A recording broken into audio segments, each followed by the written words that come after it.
እና እንግዲህ እነዚህ ሰዎች ቅድም ጠቅሻለሁ። ኮሎኔል በላይ ነጋ፣ ስብሐት ነጋ፣ ነጋ፣ ዮሴፍ ነጋ፣ ወልደ ሩፋኤል ነጋ፣ አቢሰሎም ነጋ፣ ዮሐንስ ነጋ፣ ቅዱሳን ነጋ፣ ጀነሽ ነጋ፣ አበራሽ ነጋ፣ ኃይሌ አባይ ነጋ።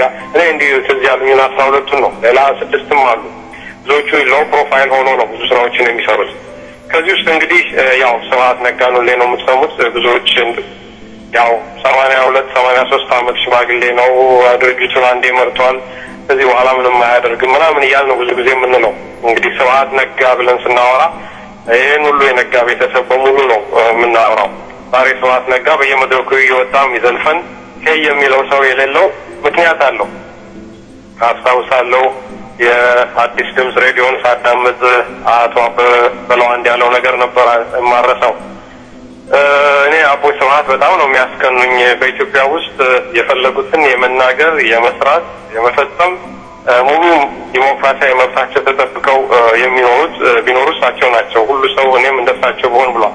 እና ስብሐት ነጋ ዛሬ ተው የእናት ብል የእናት በል የሚለው ሳይኖር እንደፈለገው የፈለገውን የሚዘልፈው የፈለገውን የሚያደርገው በፈለገው ስብሰባ ላይ የሚገኝ በፈለገው ስብሰባ ላይ የማይገኝ በፈለገው ቦታ ሄዶ ኢትዮጵያን ወክሎ ፊርማ የሚፈርም ሀገር የሚሸጥ የሚለውጥ ያደረገው ከምን እንደሆነ እንግዲህ ከዚሁ እየተነሳችሁ እንድታዩት ነው። እንግዲህ ስብሐት ነጋ እንደው አንዱ ልውሰደው።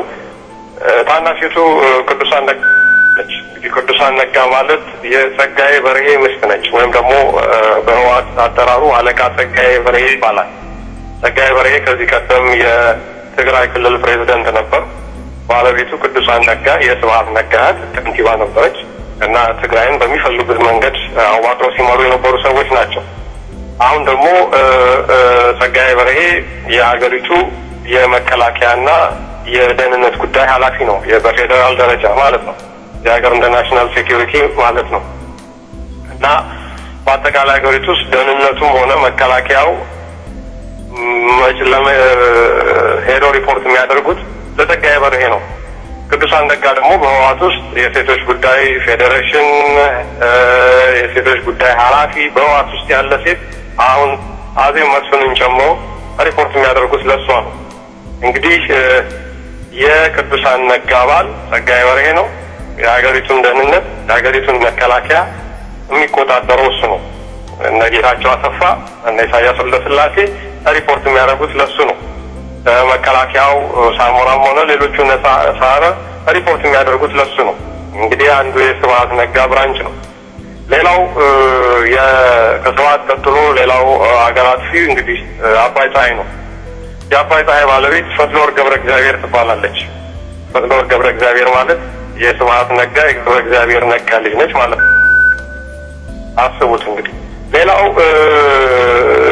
እንግዲህ በተለያየ መዋቅር ላይ ነው ያሉት። ሁሉም የተለያየ ስራ ነው ያላቸው። ብዙዎቹ አይሰሙም። ለምሳሌ አቢሰሎም ነጋ የሚባለው የኢትዮጵያን ሕዝብ ሀብት በቢሊየን ዘርፎ ሄዶ ዛሬ በአውስትራሊያ ውስጥ በቢሊየን የሚቆጠር ገንዘብ ኢንቨስተር አድርጎ አውስትራሊያ ውስጥ አሉ ከሚባሉት ሀብታሞች ነው። እነ እስጢፋኖስ ነጋ፣ እነ ወልደ ሩፋኤል ነጋ፣ እነ ዮሴፍ ነጋ እነዚህ በሙሉ እንግዲህ በተለያየ መስክ ተሰማርተው ሀገሪቱን እየበዘበዙ ያሉ ናቸው። ዛሬ በኦሞ ሸለቆ፣ በአዋሽ ሸለቆ ስማቸው ተጠርቶ ተዘርዝሮ የማያልቅ ካምፓኒ ባለቤቶች ናቸው እነዚህ በሙሉ። እነዚህ እንግዲህ ተጋብቶ 32 ነው ብያለሁ። ልጆቻቸውን ደግሞ አስቡት።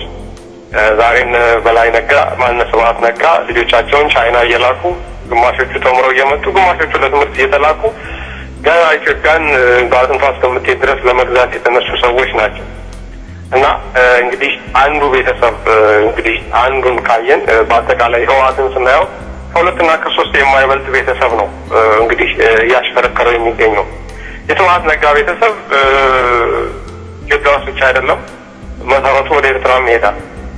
የኤርትራ ሁለተኛ ነምበር 2 በመባል የሚታወቀው ከኢሳያስ ቀጥሎ ያለው ጀነራል ስብሐት ኤፍሬም የሚባለው የሻዕቢያ የመከላከያ ሚኒስትር እና ሁለተኛው ሰው ባለቤቱ አበራሽ ነጋ ትባላለች። የስብሐት ታናሽ እህት ነች። ይህች ሰው የስብሐት ኤፍሬም ባለቤት ብቻ ሳትሆን የኢሳያስ አፈወርቅ ልዩ ጸሐፊ ነች። ያለ ሰው ፍቃድ ማንም ወደ ኢሳያስ ዘንድ ሊቀርብ አይችልም። ማን እንደሚቀርብ ማን እንደሚገባ ምን እንደሚደረግ የምትፈልጥ የምትቆርጥ ሰው ነች። ይህን እንግዲህ ማንኛውንም የህወሓት ሆነም ሻዕቢያ በስደት ያሉ ባለስልጣኖችን ብትጠይቁ ሊናገሩት የሚችሉት ጉዳይ ነው። ሻዕቢያና ህወሓት አብረው አይሰሩም፣ አንድ አይደሉም የሚለው እንግዲህ ከዚህ መነሳት የምንችል መሰለኝ። እነዚህ ሰዎች ከዚህ ቀደም ስብሐት ነጋ ያው በስካርም ይሁን በአንጎበር ሁሌም ይነግረናል፣ ኤርትራን የሚነካ ካለ እንዘምታለን ብሏል። ትክክል ነው፣ እውነቱን ነው። ብዙ ጊዜ ስብሐት በተለይ የንግግሩ መደምደሚያ የምንከታተለው ከሆነ እውነቱን ነው ሁልጊዜም የሚነግረን። ዛሬ የመን ኤርትራን ብትወጋ ጠቅላላ ህወሓት ጦሩን አዝምቶ እንደሚዋጋ ነው። ነገ ህወሓትን የሚወጋ ኃይል ቢመጣ ሻዕቢያ መጥቶ እንደሚወጋ ነው። ለዛም ተዘጋጅተዋል። ወደፊት መጣበታለሁ። ደግሞ እንደዚሁ ከኤርትራ ሰዓቴ ስላለፈ ነው ቶሎ ቶሎ ጣልቃ እየገባሁ የምጠይቅዎት። በጣም ይቅርታ አድርጉልኝ አቦይ ስብሐት። በኢትዮጵያ መንግስትም ይሁን በኢህአዴግ ፓርቲ የማዕከላዊ ኮሚቴ አባልነትና በህወሓትም ጭምር አልፎ ተርፎም በካቢኔ አባልነት ኤርትራውያን አሉ ይባላል። ምን ያህል እውነት ነው አቦይ ስብሐት?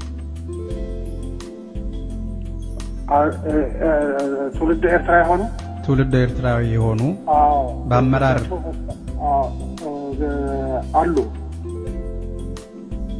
አሉና ሙሉ ኤርትራውያንም አሉ፣ ግማሽ ኤርትራውያንም አሉ። እኔም ኤርትራዊነት አለኝ እና ምን አደጋ ያመጣል ማትረፋት አሉ እና በእንደዚህ አይነት መልክ ነው እንግዲህ ሀገሪቱ እየተመራች ያለችው። እና አንድ ፋሚሊ እንግዲህ ያስቡት ሙሉ ከግማሽ በላይ የሚሆነውን ስልጣን የተቆጣጠሩት አሁን ማዕከላዊ ኮሚቴ ውስጥ ብትገቡ እነዚህ ናቸው። አሁን ለምሳሌ ፈትለወርቅ ገብረ እግዚአብሔር የህወሓት ማዕከላዊ ኮሚቴ አባል፣ ፖሊት ቢሮ ውስጥም ብትገቡ ደሴም እና እንደገና ሌሎቹንም እንደ ምሳሌ አሁን አርከበን ብትወስዱ ሚስቱ የብርሃኔ ገብረ ክርስቶስ ሴት ነች። ብርሃኔ ገብረ ክርስቶስ የውጭ ጉዳይ ምክትል ሚኒስትር የሚባለው ማለት ነው። እንደገና ደግሞ ሌላዋ የአርከበት ደግሞ የአዲስ ዓለም ባለማ ሚስት እርስ በርሳቸው እየተጋቡ የተሳሰሩ ናቸው። ከዛ አልፎ የወለዷቸው ልጆች እንኳን እዚህ በውጭ የሚማሩት እንኳን ከሌላ እንዳይቀላቀሉ እርስ በርስ እያስተሳሰሩ በዚህ መልክ ነው እንግዲህ ሀገሪቱን እየመሯት ያሉት እና ይሄ ነው። በስልጣኑም ላይ ብትሄዱ ብዙዎቹ ካለማወቅ ነው እንጂ ስብሐት ነጋ ማንም አላወረደውም። 10 ዓመት ድርጅቱን መርቶ ድርጅቱ 2 ዓመት ሊገቡ ሲቀሩ ነው ለመለሰ ዜናዊ ያስረክቡ። እንደውም በደንቡ አባይ ፀሐይ ነበር። አሁንም ደግሞ ያው መቼም ኃይለማርያም ሀገር ይመራል ብሎ የሚያስብ ሰው ያለ አይመስለኝም። ሀገሪቱን የሚመራ ሰው አለ። ሀገሪቱም በጠቅላይ ሚኒስትርነት የሚመራው ደብረጽዮን ገብረ ሚካኤል የሚባል ይህ ሰው ነው አሁን እንደ ጠቅላይ ሚኒስትር አክት የሚያደርገው ወይም ደግሞ በትክክል ያው በሱ ትዕዛዝ ነው። እሱን ደግሞ ከኋላ የሚያሽከረክሩት እነ ስብሐት ነጋ፣ እነ ጸጋዬ በርሄ፣ እነ ስዩም መስፍን፣ እነ ብርሃኔ ገብረ ክርስቶስ እንዲህ እያለ ይቀጥላል። የሀገሪቱንም ዋና ዋና የኢኮኖሚ አውታሮች በዚህ በተመሳሳይ መልኩ ነው የያዙ። አሁን ብዙ ሰው ኤፈርትን ነው የሚያውቀው። ኤፈርት በህወሓትም ታጋዮች በህዝቡም ስለታወቀ እንደውም ወራውን ያለም ሀብት የለውም። ይሄ ሀብት ያለው ማረት ወይም ማህበረ ረድኤት ትግራይ የሚባል ድርጅት ተክለወይኒ አሰፋ በሚባል ሰው ነው የሚማረው እስካሁን ድረስ እና ይህ ሰው ዞሮ የስብሐት ነጋ ቤተሰብ ነው። ዛሬ እነዚያም በየስልጣኑ ላይ የሚያስቀምጧቸው ሰዎች በሙሉ የእህት ልጅ፣ የወንድም ልጅ፣ የአክስት ልጅ በሙሉ እንደዚህ የተቆላለፉ ናቸው። በዚህ መልክ ነው እንግዲህ ሀገሪቱ እየተመራች። በፊት ደግሞ ከኔ በበለጠ ይህንን የሚያውቁ ሰዎች እዚህ ዋሽንግተን ዲሲ ውስጥ ጭጭ ብሎ የተቀመጡ ሰዎች አሉ። ፖፕ ፉሊ ይሄ ትሪገር አድርጓቸው የወጡ እያንዳንዱን ተንትነው እንደሚያስረዱን እርግጠኛ ነኝ። እና የግንኙነቱንም ጉዳይ በሚመለከት የኢሳያስ እንደው ለጊዜው ስሙ ስለሌለኝ ነው፣ ደግሞ ሁሉም ሁለት ስም ስላላቸው በጣም አስቸጋሪ ነው። እና የኢሳያስም የአክስት አጎት ልጆች በሙሉ ከነ የማነ ጀምሮ አዲስ አበባ ኢትዮጵያን የሚገዙትም እዛም ያሉት እዚህም ያሉትም የተቀላቀለ ቤተሰብ ነው። አብረው ነው የሚሰሩት። ምንም ልዩነት የላቸው። እና አዎ በመሀላቸው ያለው ልዩነት ቢኖር ምንድነው በእነ ስብሐት በኩል ኤርትራንም ነጻ ያወጣ ነው እኛ ስለሆን እኛ የምንለው መሰማት አለበት የሚል ሪት አለ። በኢሳያስም በኩል ደግሞ ህወሓትን ተፍትፌ የሰራሁት እኔ ስለሆንኩኝ እኔ ነኝ ሁሉ እንትን የሚል አይነት የቤተሰብ ጸብ እንጂ የዓላማ ልዩነት የለም። ዛሬም በኤርትራ የሚደረገውን የተቃዋሚ እንቅስቃሴ እያከሸፉ ያሉት አንዳቸው ለአንዳቸው ነው። ያን ቅድም ቀደም ሲል ጠቅሻለሁ ኪዳን በሚል ከውጭ ሀገር ድረስ ያሉ ኤርትራውያኖችን ተቃዋሚዎችን ወደ ኢትዮጵያ እያስገቡ እያደራጁ ከዛ በኋላ እንዳይወጡ እያደረጉ ድምጻቸውን እያጠፉ ጭጭ የሚያደርጉት አዲስ አበባ ያሉት ሻዕቢያን ሁሉና ለማራዘም ነው። በተቃራኒው ሻዕቢያ በሌላው በኩል ደግሞ ሻዕቢያም ደግሞ የኢትዮጵያ ተቃዋሚ ነን የሚሉትን በዚህ መልክ እያሰባሰበ ኤርትራ እያስገባ ያው የሚያመክነው በዚህ መልኩ ነው። ያው አንድም ሁለት ሶስት ድርጅቶች በኤርትራ ውስጥ ምን እንደገጠማቸው የሚያውቅ ያውቃል። እና ይሄ ነው እንግዲህ እንደው